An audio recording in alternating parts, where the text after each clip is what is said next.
We know there are many choices in internet radio, and the staff and host of LA Talk Live would like to thank you for choosing the internet's hottest destination for the most eclectic sound and invigorating talk.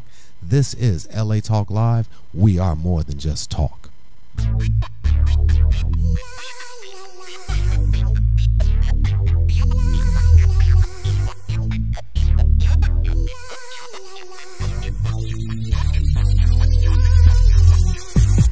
Hello, hello, hello, and good evening. You have come to Pitch Live, the syndicated reality broadcast show powered by Innovate Globally, known as IGLY. I'm your host, Shelon Douglas, and we're streaming to you live at latalklive.com, bringing real talk over the internet and smartphones to startups within the fields of technology, education, entertainment, and the media industries.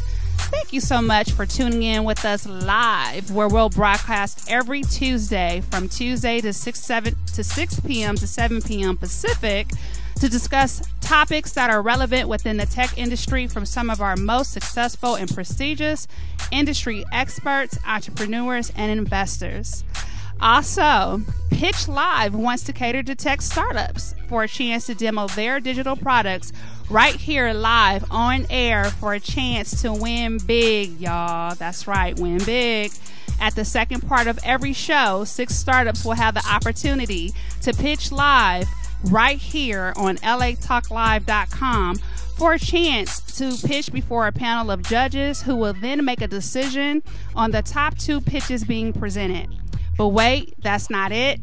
It doesn't end there. You as the audience have the say-so. That's right, the say-so over judges to who you feel presented the best pitch and can overrule the judges' decisions. So you can do so by casting your vote in real time via the mobile web, tablets, or your desktops on who you believe gave the best pitch for a chance to win and move on to the next level, which is Pitch Live on stage. Finalists and winners gain access to some of IGLY's best and greatest steamy resources, technology services, exposure, brand awareness, capital funding, and here's a big one, an opportunity to work with an innovative team that's powered by Innovate Globally. So this is your chance to pitch, you guys, especially if you need a developer, a designer, or an innovator, or someone to help you build your minimal viable product so that you can scale and accelerate your digital business model to the next level. Submissions for the month of November around these digital products, such as mobile and web applications that are catered for the field of technology, will open up on October 21st, 2015 to be selected by the Pitch Live team. And announcements will be made by Friday, October 30th on our website, which is pitchlivetoWin.com.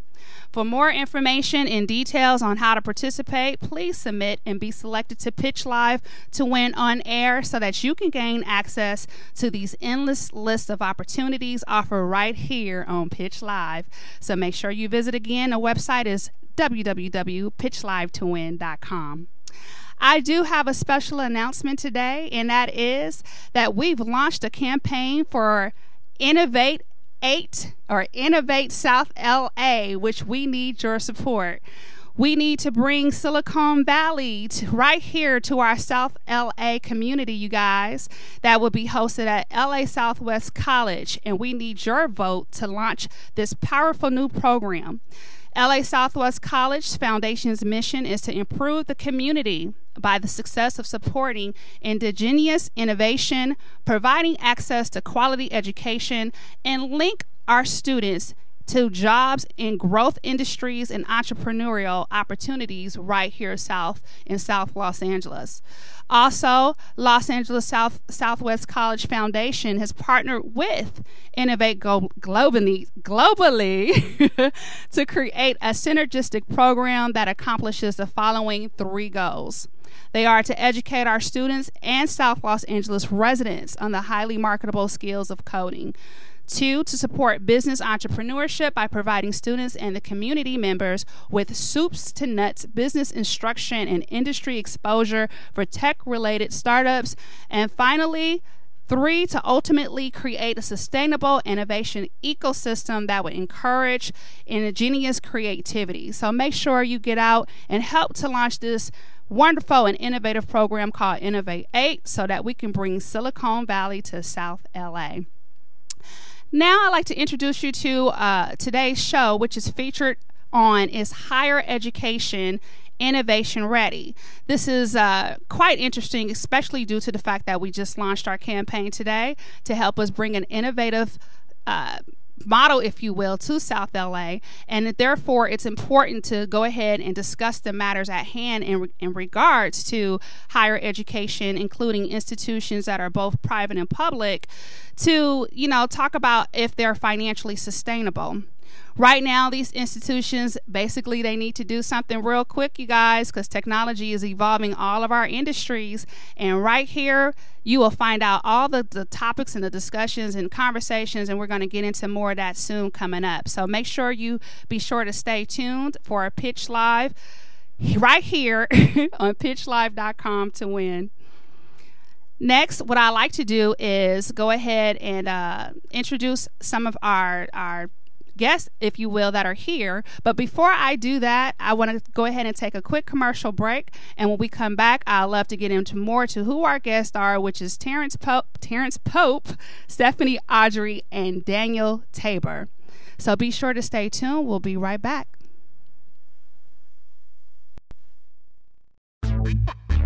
It's fun to think about coming up with these kinds of things, coming up with the idea. Do what you love best. Coding. The parkour game. Make beats.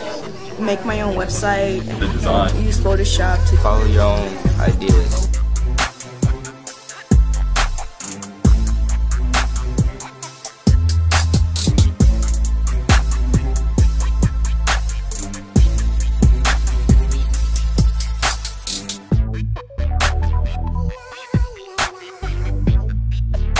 Powered by Innovate Globally.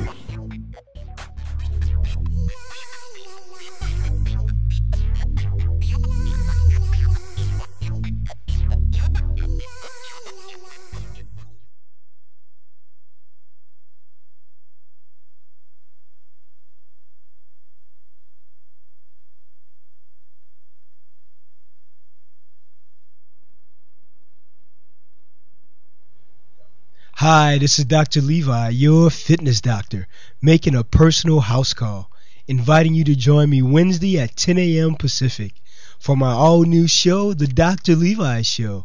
Join us as we discuss fitness, health, and well-being, including emotional and spiritual health.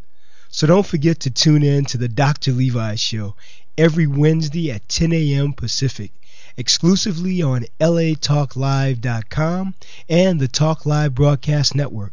You can also catch us on iTunes, Radio R&B, or watch us on Ustream.tv, or catch us on the Live 365 network, and now on Radio Flag and Stitcher Radio. Reality radio handcrafted for your listening pleasure. This is LA Talk Live, and we are more than just talk. Go away, I don't wanna talk today.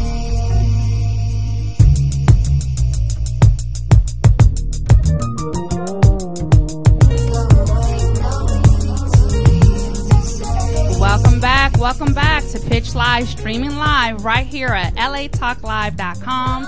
I'm your host, Shelon Douglas, where tonight's topic is featured on is Higher Education Innovation Ready.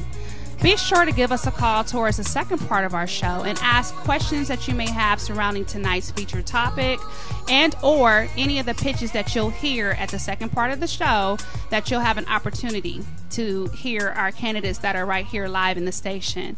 We also like to invite you to join us in the conversation and to follow us. Make sure you follow us, like us, engage us, and connect with us on all of our social media channels at Pitch Live to Win, via Facebook, Twitter, LinkedIn, Instagram, and also YouTube. At this time, I would like to go ahead and introduce to you our wonderful guests who are also our panel of judges. And they are, first to my right of me is Mr. Terrence Pope. Mr. Pope is known as a businesspreneur. I like that word, businesspreneur, you guys. He's a business owner, entrepreneur, and professional with a background in Bachelor of Science degree in Administrative Management from Cal State Dominguez Hills. Mr. Pope is also a sales and business development professional, investor, licensed realtor, and loan specialist, and life and health insurance agent with a strong growing network to better serve the community. Mr. Pope is also a licensed CTEC, which is a certified tax preparer and financial services consultant. Mr. Pope's expertise in these various industries allows him to proactively consult his clients as each individual service he offers is equally important as it relates to the other and creates a positive impact in his clients' lives. Mr. Pope believes in honest and transparent conversations or real talk, which is why he's here on LATalkLive.com, y'all, with his clients about their situations and options. Mr. Pope has a strong interest in technology, education, innovation, and has recently partnered with Innovate Globally as the Vice President to help others create opportunities while exposing underserved communities to the world of technology and ideation since 2011. So if you please for me, if you could welcome Terrence Pope. Thank you, Terrence. Thanks for having me, Shelon. Next to Terrence is a lovely and beautiful dear colleague of mine, and her name is Stephanie Ardrey. I just have to say, I'm so impressed with all of their resumes and bios, you guys. I had to cut it up short because it's just, they're so impressive that it's just like, oh, wow, it leaves you with wow factors. So without further ado, Stephanie Ardrey is an innovative entrepreneur, having conceptualized and launched multiple business ventures over the last 3 decades. Her entrepreneurial and corporate experience has covered multiple industries, including real estate finance, construction and development, consumer goods, entertainment such as music, film, and television, high-tech, financial services, insurance, municipalities, and more. Ms. Ardrey has trained thousands of entrepreneurs nationally and is an adjunct professor teaching at the University of California, Los Angeles. Whoop, whoop. UCLA, y'all. That's where I come from. I got to give that. Sorry. In the Management and Technology Certificate Program. She's also in the College of Business and Economics, Management Department, and Healthcare Graduate Program at California State University, Los Angeles, CSULA, and the Business Management Department at the Fashion Institute of Design and Merchandising. Ms. Ardrey is also the founder and president to iVent Labs, which is a 500 firms to $5 million in the next 5 years. Did I say that right? I think I didn't say that right. 500 firms. The goal is 500 firms to reach $5 million in the next 5 years. We got that corrected. Nailed right? it. All righty now. This business accelerator provides the platform for entrepreneurs to deliver proof of concept, expand capacity, and deliver access to capital. iVent Labs is a channel partner with Cayman Enterprise City, CEC, a special economic zone developed to spur business growth in specific industries in the Cayman Islands. Please help me welcome Miss Stephanie Ardrey. Thank you for coming out, Stephanie. Thank you. Thanks for having me. Yes, I'm so happy you guys are here. Next to Miss Lovely Stephanie is a wonderful and dear colleague and friend of mine, Mr. Daniel Tabor. Mr. Tabor, known as Danny K, has a long distinguished career of public and private service to his community and also his country. He is re-elected to the Inglewood City Council in June of 2007. He was elected mayor in a special unexpired term election in August of 2010 and served as mayor until February 2011. After leaving office, Mr. Danny Tabor reopened his community development consulting business, Higher Ground, helping small businesses, labor unions, nonprofits, and corporations achieve community impacts while building a brand and supporting and improving economic benefits. In August of 2013, Danny was invited to join, is it Rideau? Did I say that right? Rideau. Okay, is that French? It is. Okay. It is Creole. Oh, Creole. Okay, I love it. Awesome. All righty. So Rideau Riddle and Company. Did I get that right? Yes. All right. Which is an emerging broker-dealer firm providing financial advisory and underwriting services to corporate, government, and nonprofit clients, providing an array of non-advisory client services and developing a double bottom line equity fund. He has challenged and expanded the skills and knowledge which Danny uses to serve his clients and his community. On May 15th, 2014, Mr. Tabor began a new chapter in his life when he took the helm of the foundation of the Los Angeles Southwest College as its executive director, and having served in development roles at Charles Ardrey University of Medicine and Science, California State University, Long Beach, and the United Way of Los Angeles, gives Danny many relationships and skills with which to build the foundation and support the mission of the Los Angeles Southwest College. Wow. Thank you, Danny, for being here. Welcome. It's my pleasure. So I feel very honored and privileged. Can you guys understand why now, y'all? I told you their bios was so impressive, right? So I feel very honored for all of you to be here to talk about such a very important topic, okay, that we all can relate to so dearly and right close to our hearts, right? Which is higher education innovation ready? So, the first thing that I would like to do to get into a conversation is I want to pose a question to the panel. And any of you, feel free to take charge. If not, I'll pick on you anyway. So you're going to have to speak up and say something anyway, right? But my question that I would like to first pose is American higher education is at a major crossroads, right? And it's due to the styles of learning through innovation and technology. So I'd like to talk about how the current model of higher education, which includes both public and private institutions, how they're not financially sustainable, and how students are not confident that an increasingly college education will enhance their chances of secured employment. So if any one of you would like to go ahead and Danny, I'm looking at you because I think that you can really relate to the topic at hand that I would like to get into. I certainly will take a shot at it. So if the question, as I understand it, is, are colleges, universities ready and poised to use innovative means of educating students and to be at the bleeding edge, not just the leading edge, but at the bleeding edge of technology? Right. The question is, in general speaking terms, yes, they are. I guess the point that I have to then break from is that institutions of higher learning have always been the place where thought and practice come together through analysis and through research to really push the envelope forward. Okay. But whether the practice of education, the way we teach in a classroom, or the way we teach, the pedagogy we use, or the andragogy that is used, whether it has progressed as rapidly, and the hearing of what students are saying and what students say they need is occurring in the same progression, in the same time frame as the brick and mortar or the instruments that are available is a challenge. And I guess that's where I would have to say that much needs to be done to get the classroom to reflect the resources that are available to most institutions. Final point.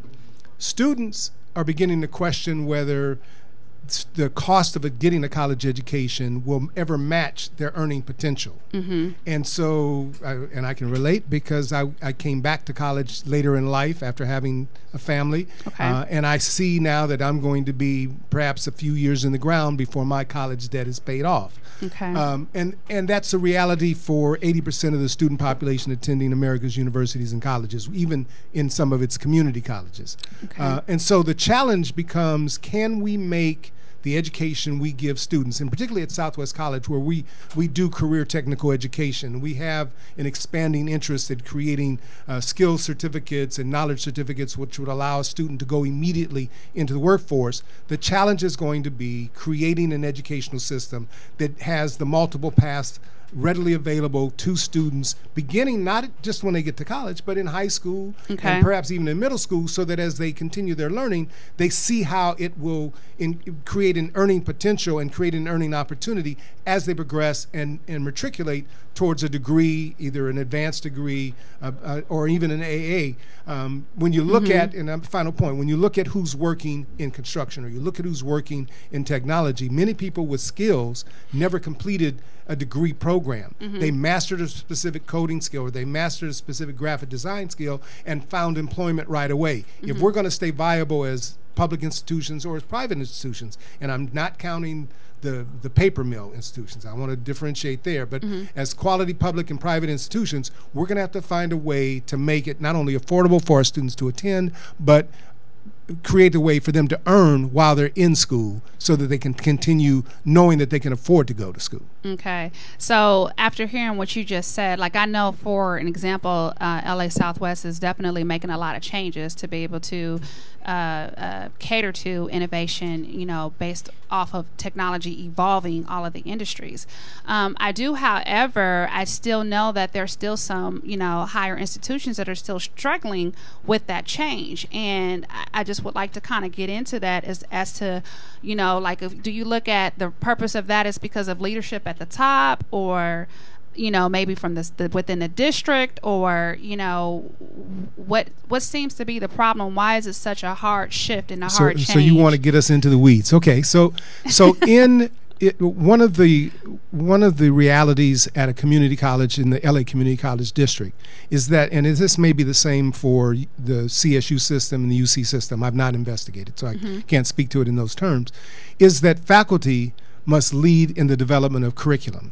And when you get into an environment where faculty year after year, semester after semester, has been teaching a course, have been teaching a variety of courses in their area of expertise, they become locked to the classroom and may not possess the opportunity or the interest to find out what the new trends, what the new styles, what the new techniques may be out in the real world. And so unless there is an entity, in the case of Southwest, like the Foundation, like Innovate Globally, like Startup Weekend, like Stephanie and others who are coming to the campus, offering to be partners in those changes, offering to assist and bring both knowledge and expertise to the process, you're likely to find that the programs that are being offered are the same programs that were being offered 15 years ago, 10 years ago, 20 years ago, and we don't. And we know that our children are not interested in learning how we learned. They're much more adept at using technology to transfer knowledge and to share knowledge and more importantly to question knowledge. You know, you stand up in front of a classroom these days and you say something and instantly 20 students are hitting Google to find out if that's true, if that's what really happened. And so you've got to come and challenge their intellect as a learner with the technology and use it so they see the benefit and they see you as being on par with where they are in terms of how they teach themselves. And at Southwest, we're fortunate that we've got both deans and faculty who are now beginning to see that it's not a challenge to their position as faculty, but it's an opportunity to grasp new tools to do a more effective job of educating the students that are sitting in the chairs. Okay. Now, considering what you just said, because I do know that because of innovation and because of technology evolving all of our industries, you know, you're starting to see more now of immersive programs where it leaves ones who are, you know, startups or, if you will, students that are going to school to pick and choose if they want to come into an institution or if they just want to do a 12 or 13-week immersive program, because people need to get jobs right now. So what is your take on that? Because that's I guess the reason why I'm asking that or posing that question is because, you know, you have students that are looking at the fact that they're coming into these colleges, they're taking out student loans, and then after they go to college or, you know, receive a degree, they can't get a job, but they have debt. Right. So here's the challenge. I personally obviously support immersive programs.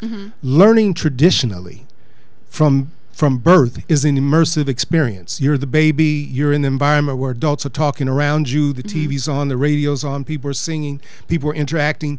As the child, you're experiencing all of that and you're interpreting that in your learning process. It stops when you go to a formal educational environment, whether that be childcare or pre-K or kindergarten, and you're told then that there's one standard way to learn. You sit at a desk, you fold your hands, and you're given instruction on how to complete a specific task. All of a sudden now you've got to readjust what you've been doing at home. You've been playing with your brothers and your sisters. You've been challenging them with what skills you've learned. You've been talking to your parents from gaga goo to all of a sudden the first words and full sentences, and then out of your mouth comes these expressions that have to be interpreted by the adults around you. You've been engaged, but now in the formal educational process, you're told to sit and raise your hand to talk to. When education recognizes that learning should continue to be immersive at all levels, not just in college, but at all levels, those schools, those institutions that get that challenge the students much more effectively, and student results are demonstrated much more efficiently, and you see higher scores, you see higher performance standards, you see higher appreciation for the learning styles and what people are learning. We want to get to that at Southwest College. I've introduced you, for example, to the Student Success Center, where when you walk in as a student, they tell you, the first thing they say is welcome. The second is, we don't allow and we won't allow you to fail here. We're going to be a part of your educational process throughout. So no matter how you learn, they're going to spend the time to figure out the best learning modality and process for you, and then work with you on that curriculum, that those classes that you've identified, and help you work through that educational path. I don't know that that exists in all places, but at Southwest, I hear every day success and praise from students who've gone to other institutions now. They've graduated, transferred, or they went back to the work world, where that experience of having students, peers of theirs, sit them down, work them through the lesson in the same time frame that the instructor in the classroom is doing it, that's the most beneficial thing, because it taught them somebody cared about them, somebody was concerned about their success, and somebody was with them through the hard trials of trying to master knowledge and skill. That's the immersive in the broadest sense, and we need to talk more about it in how technology can get used to create the environment, and not just be supportive once it's picked up, but can be fully engaged and involved, integrated into education. And not just technology, right, Danny, but also to partners, forming great collaborative partnerships with other organizations that cater to technology. So therefore, schools that may not necessarily have that platform or that structure, by partnering up with a collaborative entity such as your Googles, if you will, or Microsofts, or organizations such as Innovate Globally, who can provide that additional education, is one of the ways that higher education can be relevant and be innovation ready. It's more than just dropping computers in the school. It's a whole lot of other things that have to happen. Most definitely. So that brings me to Stephanie, Ardrey. You recently had accomplished organizing a very huge initiative that took a lot of work, from what I understand, called Startup Weekend. Yes, Startup Weekend, my goodness. Well, yeah, right, yes. Which is a global initiative. And I was first of all, I'm very proud of you. You did such a wonderful job, you and the other organizers of the team, but you spearheaded it. You were the glue that held all these parts. Thank you. No, it was really a mission of love. I mean, it was really important. I was first introduced to Startup Weekend by one of my students at Cal State LA. And when I went into Cal State LA, I took over the entrepreneurial training, the entrepreneurship, management and entrepreneurship course. And there was a lot of resistance initially, because the prior professor who had been teaching the course was loved by a lot of the students, but the chair felt that I had a unique approach to the topic and they were going to see how it went. So I hit the campus, and suddenly the school was ablaze about this new professor who's out in the business world, and she's making us do business pitches and all of these other things. And so there were a few more quarters of my class before I had this student Barney come into the class. And so Barney was one of those students who sat in the front row and just sucked up everything I had to say. And Professor, could I email you? Could I come to your office hours? And so we developed a big connection. Got you. And that then, when we produced Startup Weekend there, was the catalyst to want to then produce it, but to bring it into the inner city. Okay. So see, you saying that, right now just lets you know that students want they actually want to be involved in technology, especially in the inner cities or what's considered, underrepresented. It's like, they have a voice too. They're creators as well, right? I always try to make sure that we tell our students, be a creator versus a customer, right?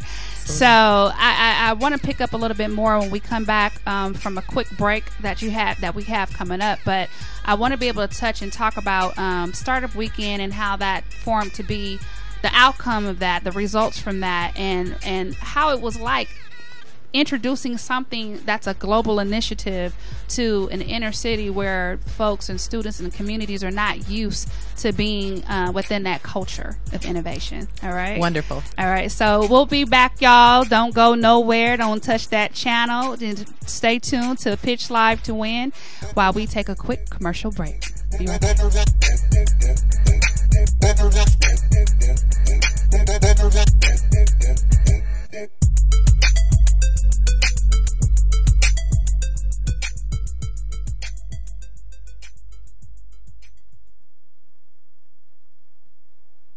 Women now make up 37% of the workforce, changing their role forever. Harvard Medical School has now opened its doors to new female applicants. The first woman is now in space. The majority of last year's doctorate degrees were earned by women. We've come so far, but our news is changing for the worse. More women die from heart disease and stroke than men, even though it can be prevented. Make a change at GoRedForWomen.org today. Brought to you by the Ad Council and the American Heart Association's Go Red for Women.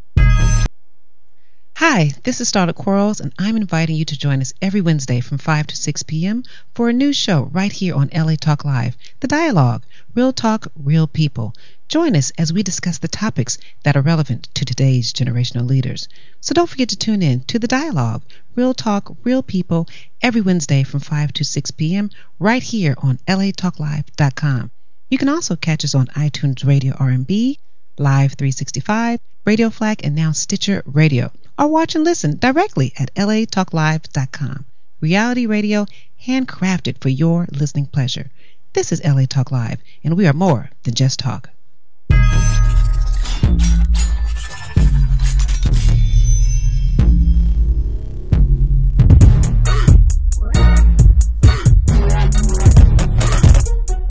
Transform and roll out. Welcome back to the second part of tonight's show right here at Pitch Live on latalklive.com. You have joined me, your host, Shelon Douglas, with my special guest in the house, y'all, Terrence Pope, Stephanie Ardrey, and Daniel Tabor, who's also known as Danny. And we are here on tonight's featured topic discussing about is higher education innovation ready?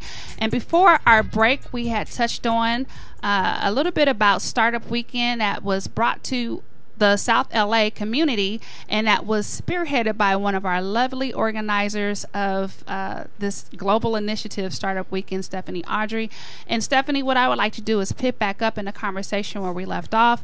I would like to know from you if you can share with us the experience, the results and the outcome of Startup Weekend being offered and introduced for the first time within the South LA community. Absolutely. Well, whenever you're introducing a concept that's relatively new or unknown, there's some resistance. People are a little bit unfamiliar with the concept and this idea of we're going to start a business in 54 hours. Most folks can't imagine writing a business plan. You say, okay, I'm going to start a business. They start working on a business plan. You have people years later, they haven't finished a business plan. Right. So when you pitch this idea of, no, on Friday night, you're going to come in, you're not going to know anyone, you're going to meet your team, form a team, pitch an idea, start working on it, and by Sunday, you'll have a prototype of some form. Right. And you will have gone out and tested the market, so you've done a little bit of market research. Right. It's like, yeah, how does this work? Who's going to spend these hours, vested? So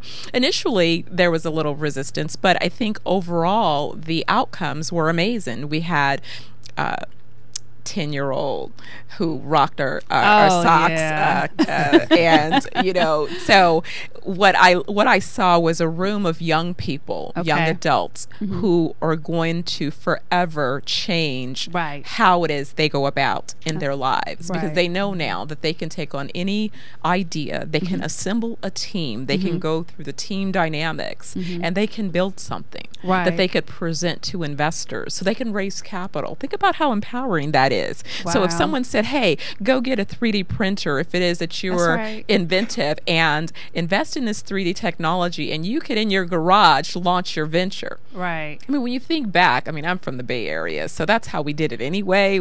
Steve Jobs, everybody talks about Steve Jobs. We built businesses in our garage, in our mama's garage. That's how we got started. And then we scale them. That's right. So, you know, it's starting at 10 years old, right? You know, I pitched my first idea. I told her at 9 I was going to be an international business tycoon after getting caught making my own fake credit cards. Come on. She was worried that I might be on a path toward counterfeiting, so I had to clean it up real quick.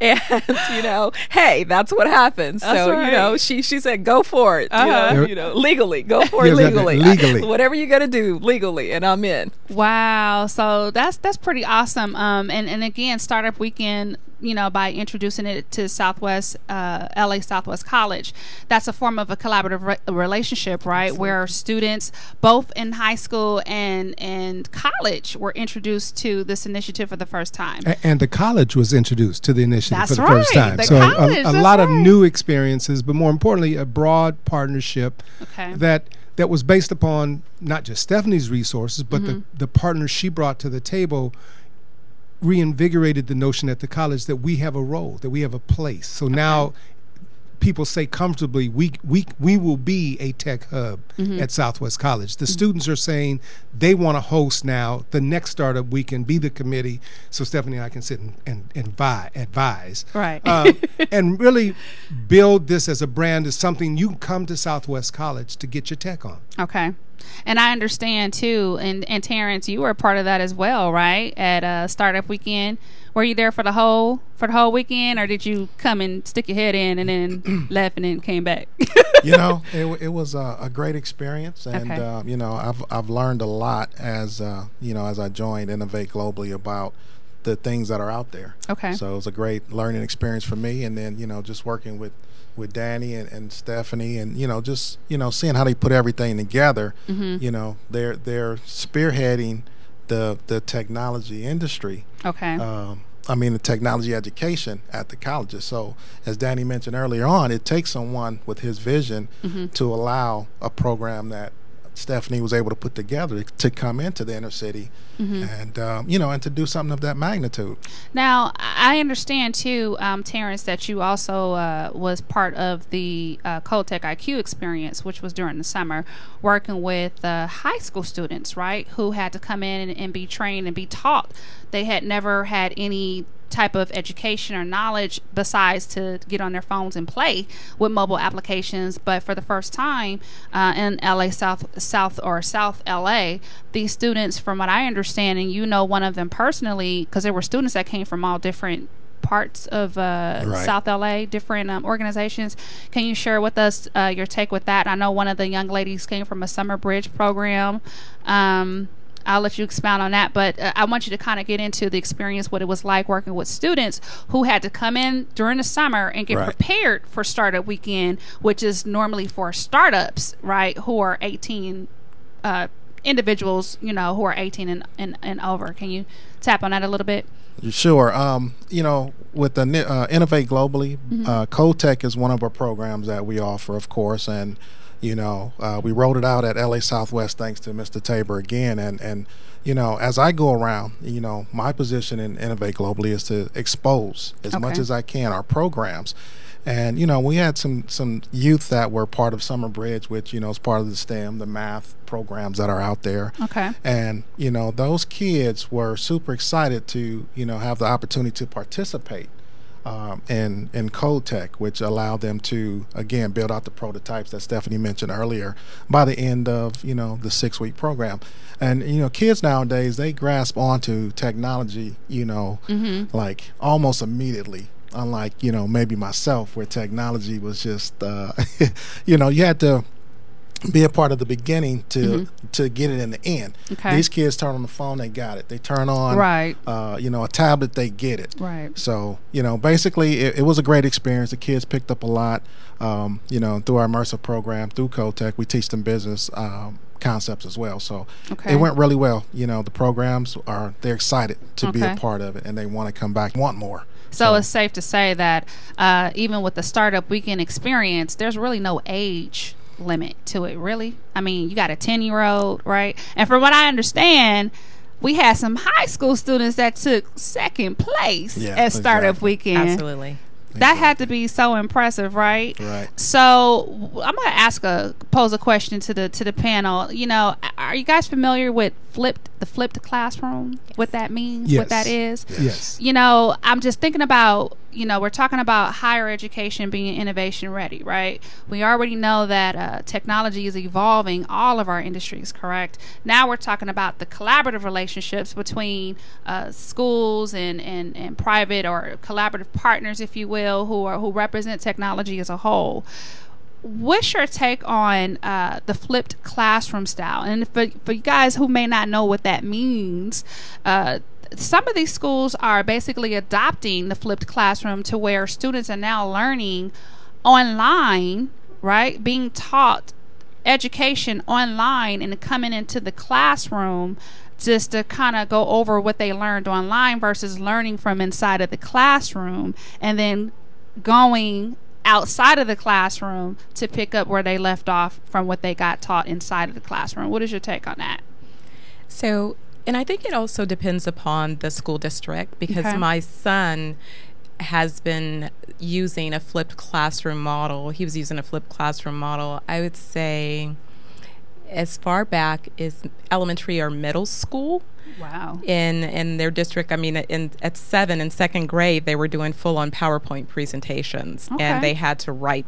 So they were pretty advanced. So I think it really just depends on the districts. But this idea of being able to use the classroom rather than having the lecture distributed live, the lecture is basically recorded and distributed to the students in advance. Okay. They listen to the lecture on their own time. Okay. They bring the assignments to class that they're working on. They take a stab at the assignment on their own. They come back to class to work on that assignment. Okay. But they're able to engage in projects and discussions. And so then the professor is now able to engage and take the learning to the next level as opposed to introducing a particular concept. So that allows for a little bit more using what you're learning instead of just staying at a theoretical level.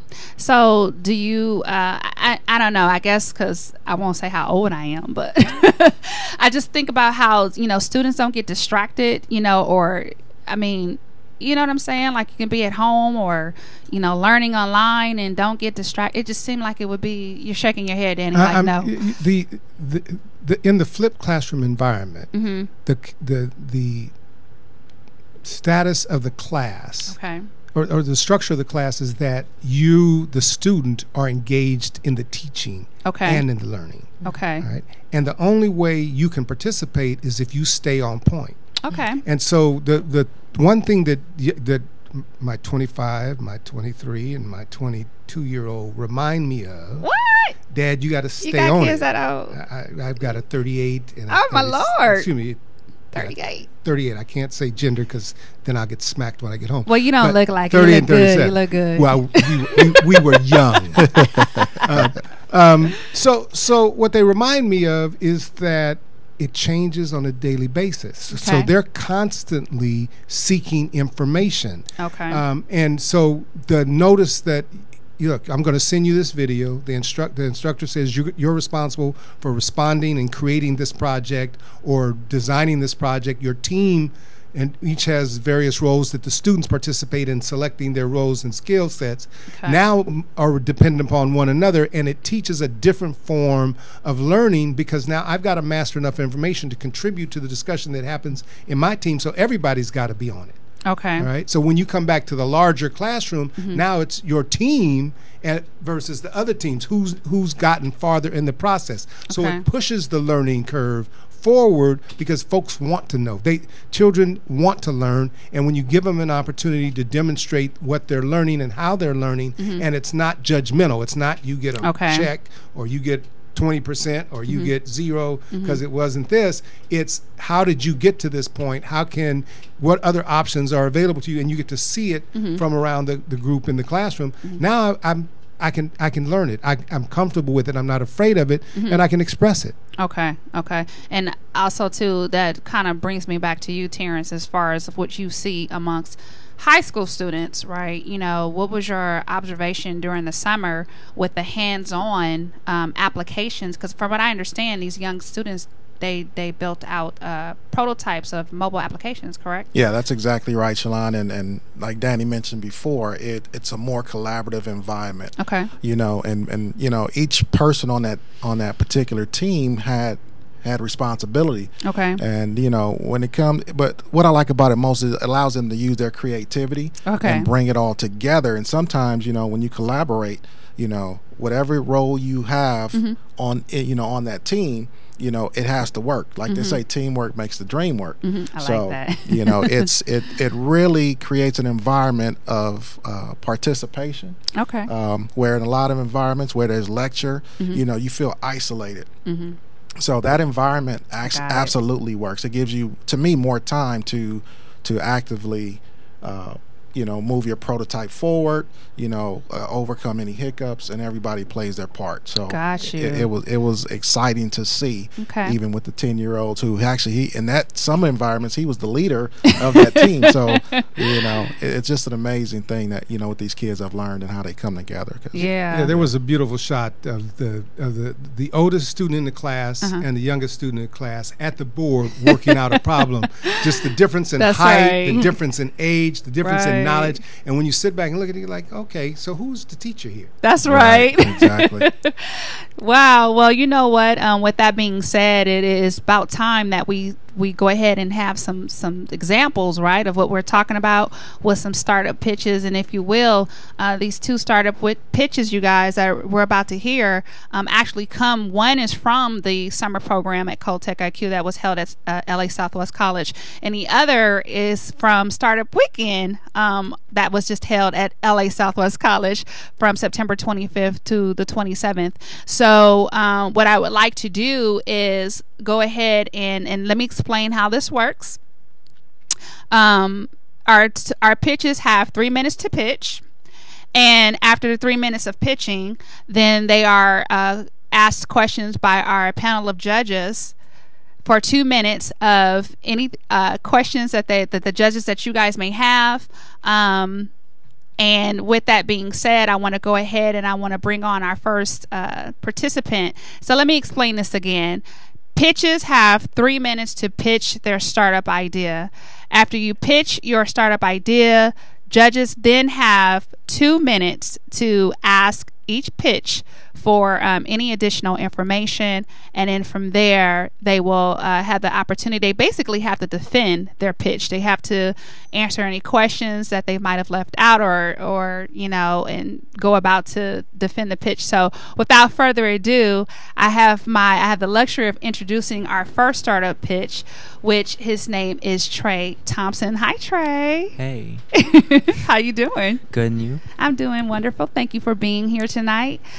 I understand that you were part of the Coltech IQ summer program at LA Southwest College. Yes. I just want to say that actually was a really great experience, and I'm glad that I took it. Oh, how awesome. Now, I have to also make an announcement to all of our audience that is watching, and that is, Trey Thompson, you were the first place winner at Coltech IQ. Is that right? Yes. I honestly didn't think I was going to get it, so I'm very glad I did. I'm so proud. Well, we're all proud of you, okay, Trey? So are you ready to give us the pitch again? Yes. Now, I'm going to go ahead and I'm going to start the timer. You have 3 minutes to do your pitch, and after 3 minutes, we'll open it up to the judges, the panel of judges, to ask you questions, okay? You ready? Mm-hmm. Go. Hello. My name is Trey Thompson, and I'm going to introduce you to a game called WorldBeatz. WorldBeatz is a game where you basically take singing, rapping, and music reduction to save energy and learn how to produce, you know, like, save energy. Mm-hmm.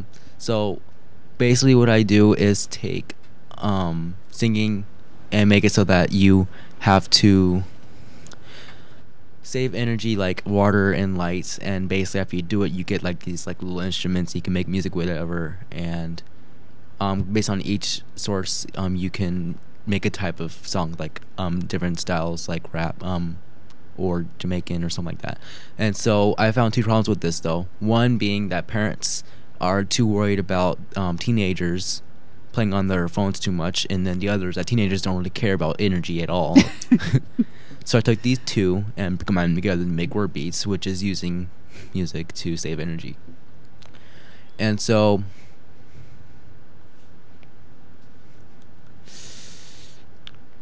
solution? Yeah, that was the solution. What else am I missing? Who's your competitors? Oh yeah, my competitors. Yes, sorry. So my first one would have to be Kill Your Watts, which is pretty much the same exact thing except not in game formation. My second one is Where's My Water, which pretty much every single little kid now plays, or at least used to. And my third is Finds a Phrase, which is a game that has the same exact style, like the layouts and the rooms that you go in to save energy.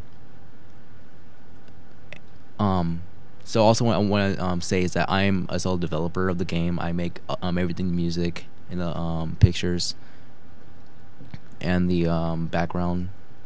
So okay, I'm pretty much it. Okay, all right. Great job, Trey. Judges. So Trey, so my first question is, how do you plan to distribute the game? Where would the game be available? Well, I would make it first on stream, like make a trailer and then post it either on YouTube, or at least I give like little advertisements on Facebook or something like that, Instagram. Maybe. But it wouldn't be distributed through one of the traditional app stores. Yeah.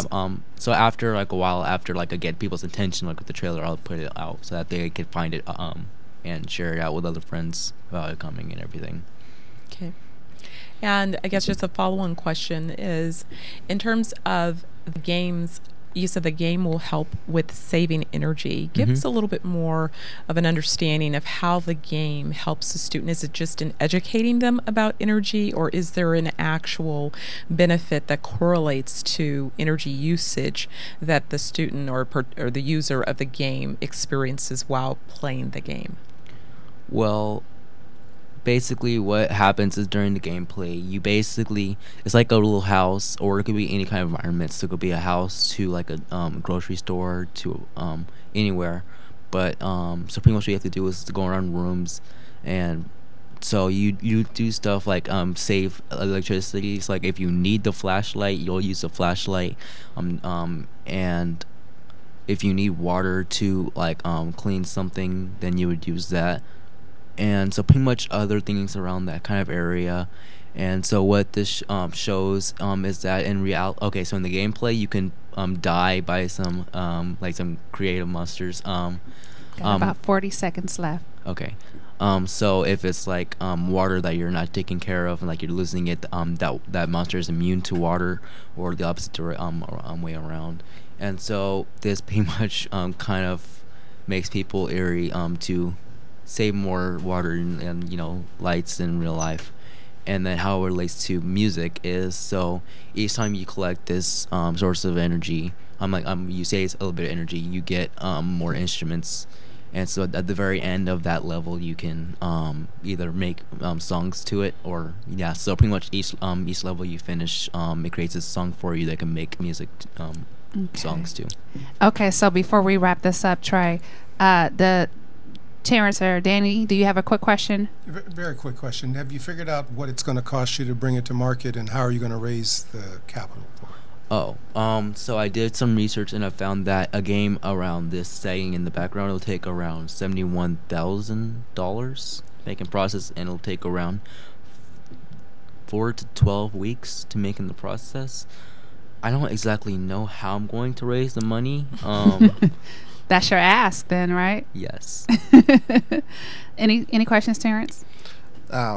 When you mentioned the energy, what was the process that you used to use your creativity to bring music and the concept of saving energy together? Wait, what do you mean? Like, yeah, when you created the app, when you thought about the music and energy, how did you come up with that concept to bring those two together? Well, I did first just start off as just WorldBeatz in general, and then try to make the game and like the process. I didn't exactly know how I was gonna put them together, so I just made some creative idea.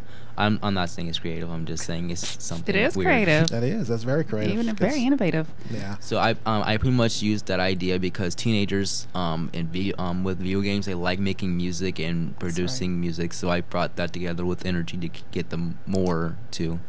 Also, what I didn't mention before is that teenagers now these days, or just people in general, like 10 through 30 years old, they'll play the game either for just curiosity of how to save energy, or because they want to just play a really weird game that's to do with music. Well, thank you so much, Trey, for coming out and giving us your pitch. At this time, I like to go ahead because we ran over just a little bit. But by the way, you guys, that's Trey Thompson, and he's 16. He's in high school. He's one of our students, one of our candidates who attended Cotech IQ, which is another reason why we need to go ahead and continue to support more young people like Trey to come into such an innovative program that's powered and sponsored by partners such as LA Southwest College and Innovate Globally, so that they too can have the opportunity to learn how to build prototypes and give their startup pitches. Without further ado, I would like to introduce our second startup pitch for the evening. Hi. How you doing? I'm so excited to be here. Good to see you guys again. Yes. And by the way, you guys, his name is Dan Carter. That's my name, right? So, Dan, you will be sharing with us your startup pitch. That's called.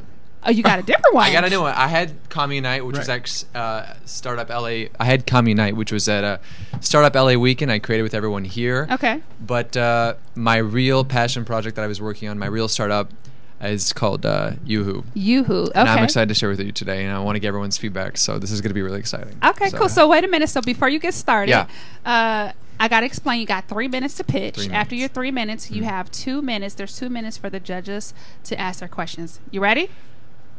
Yeah. Okay, go. So how do we pursue our interests? For example, in this case, we're here because of entrepreneurs and want to build something. We want to create something together. And that's how I was at LA Startup Weekend, right? That's the gathering of people wanting to create and do something better, do something more. The great thing about these events, they're wonderful, but the problem is that is that better? The problem is that they only happen around 5% of my actually available time. I wish they could be every day, but they can't, right? So I wanted to meet passionate people. I wanted to meet entrepreneurs. I wanted to meet other people with different interests, music. I want to learn how to write, all these other things, but on my own time, my own schedule, not everybody else's schedule. So I created uHoo, and it started when I first got here, I didn't know anybody, and I wanted to go find these events. And what I would do is actually sit down in a cafe.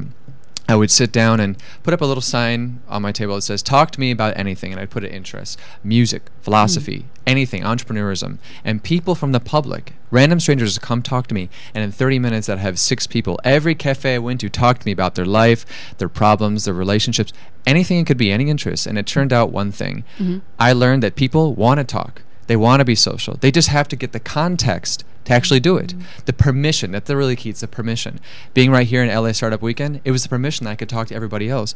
So I wanted to make that 95% of the time when we don't have an LA Startup Weekend, the other, as exciting as that 5%. So uHoo. I took that concept, that piece of paper, and I digitalized it. I said, I got to share this to everybody else because it works, it's valid.